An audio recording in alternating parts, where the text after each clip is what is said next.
This morning, I'm taking a very different approach to the question of liberty. Instead of considering political liberty, I want to spend some time talking about liberty of our emotional lives.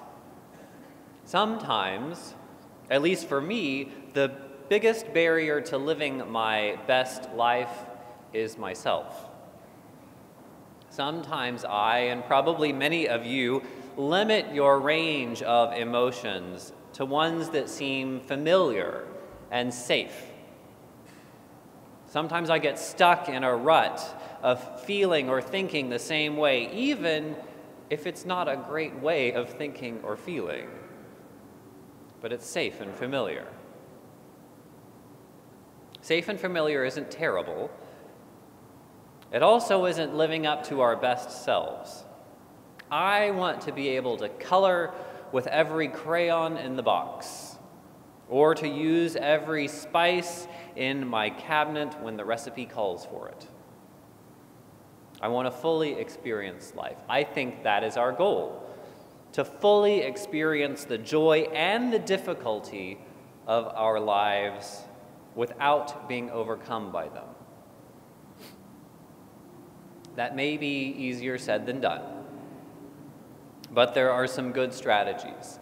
Last month, several of us read a book for the ministers' seminar called How Emotions Are Made by Lisa Feldman Barrett. The 300 pages of nonfiction is not for everyone, so I thought I'd offer you a quick summary. Emotions, apparently, are not what we thought they were. For centuries, we thought that emotions were these concrete things.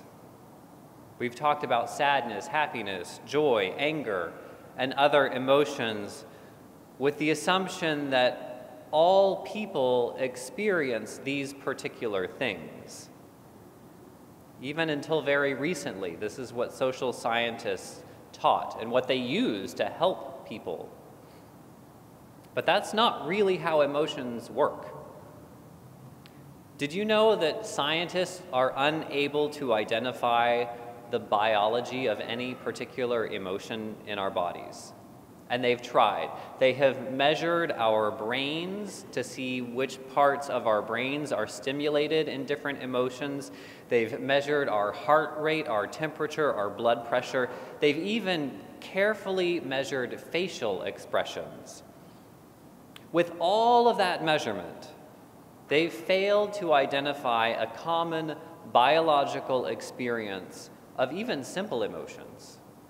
Just sad or happy look hugely different in different bodies. Even among people in the same culture, the experience of any particular emotion is too varied to be measured by science. That's amazing. Emotions aren't concrete things, they're concepts. A good comparison might be money. The value of money is not the value of the material it's printed on. Heck, money's hardly printed anymore at all these days. A dollar becomes real because you and I agree that it's real. Similarly, sadness or happiness become real because you and I say that they are these things. They mean something because our language says that they do. But in reality, our bodies are awash in sensations. Our feelings, our physical pain or pleasure, our input, and then our brains offer this waterfall of chemical reactions and electrical impulses. All that data of raw experience is so complicated.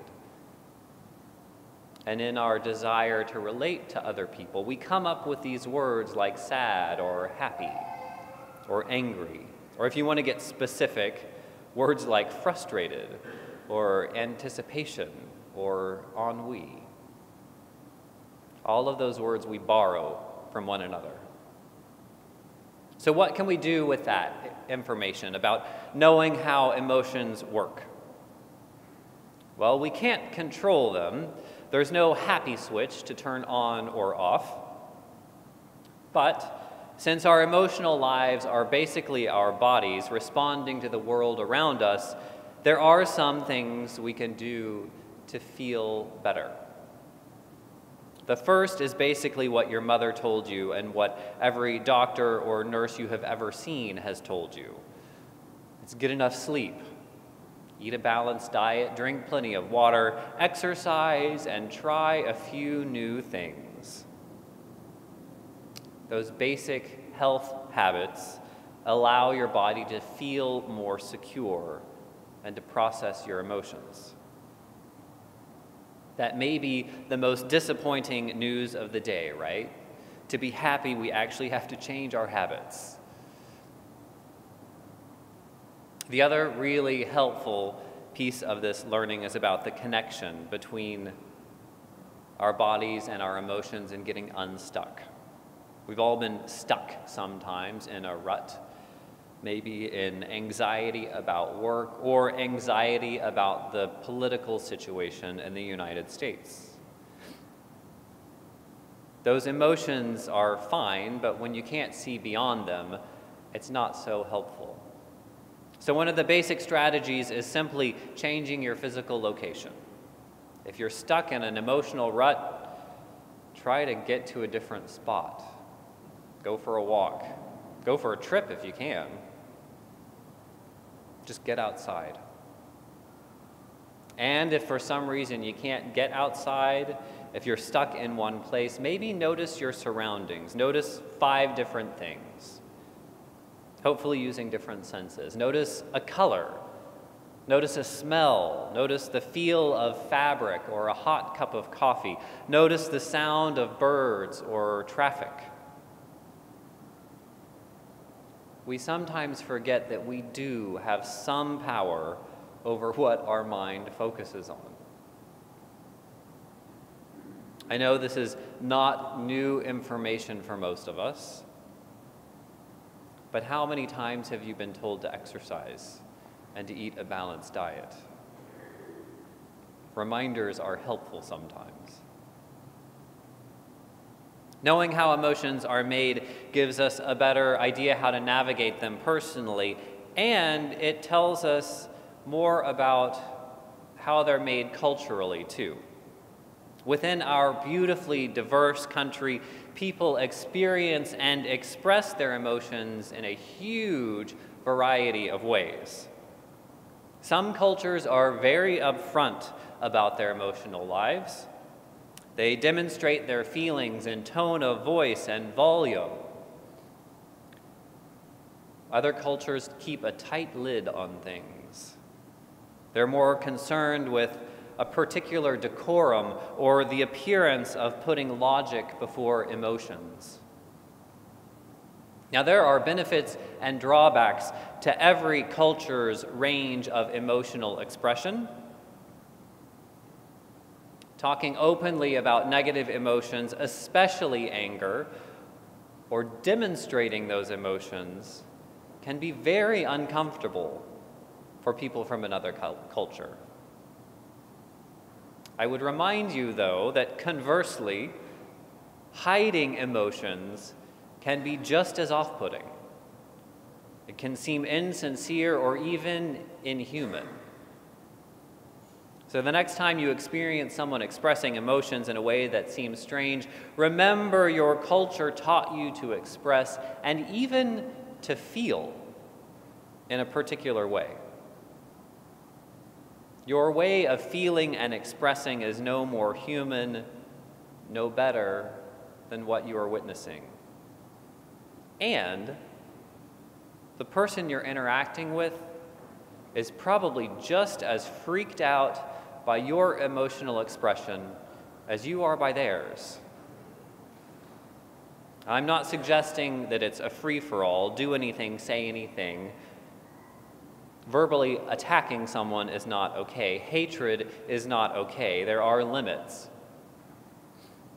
I'll get to some of those in a minute. But it's helpful to remember that our way isn't necessarily right. The other reason I think it's helpful to remember our emotions are culturally constructed here is because we are a sort of micro-culture.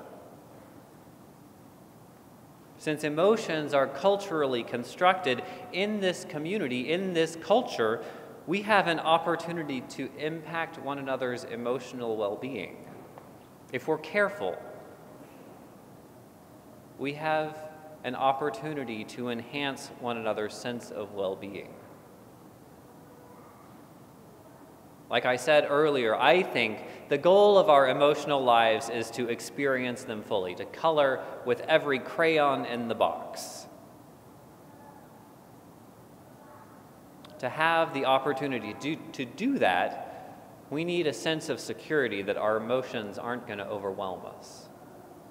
Now, as kids, we get to test that out all the time. We get to have the occasional tantrum and to cry about being tired or hungry or hot. Sometimes I feel like that would be awesome. In adulthood, we don't always have someone coaching us through the temper tantrum. Without parents to tell us it will be okay, we seek out communities that are sanctuaries for our emotional lives. We find places where we can share our joys and our fears, to celebrate and to grieve, to experience this full range in a safe place. Hopefully, we provide that for one another. Hopefully, we provide a community for people to come and be real. In a world of obligatory how are yous and Instagram filters, a place of genuine experience and sharing our emotions is invaluable. It's part of being fully human. Having a community to share our emotions is also an opportunity to clarify them. Now, in several conversations recently, actually nearly every time I get together with a handful of Tapestry folks, a sense of political outrage emerges. Often that outrage verges on hatred. As I wrote this sermon, I realized my role and our role in helping one another through this complicated time.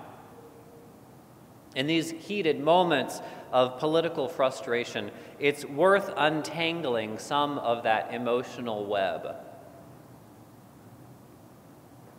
We have to help each other to do that, though. Are you angry? Are you afraid? Are you sad? We can ask each other.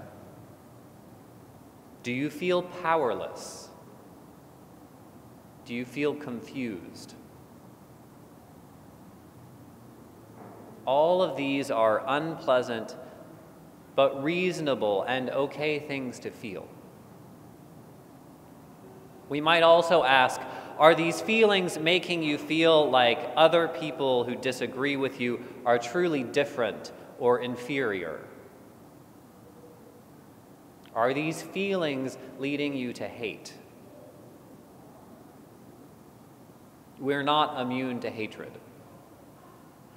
I don't think any of us want to be hateful, but we don't have complete control over our emotions. There's no happy switch to turn on and off, and there's no hatred switch to turn on and off. We don't have complete control over our emotions, but as adults, we have a responsibility to tend to them. I believe that having a place to be honest about our feelings is one of the most powerful barriers to slipping into the seduction of hatred.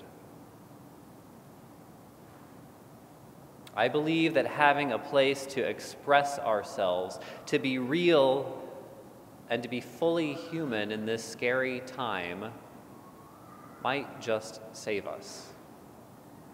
Amen.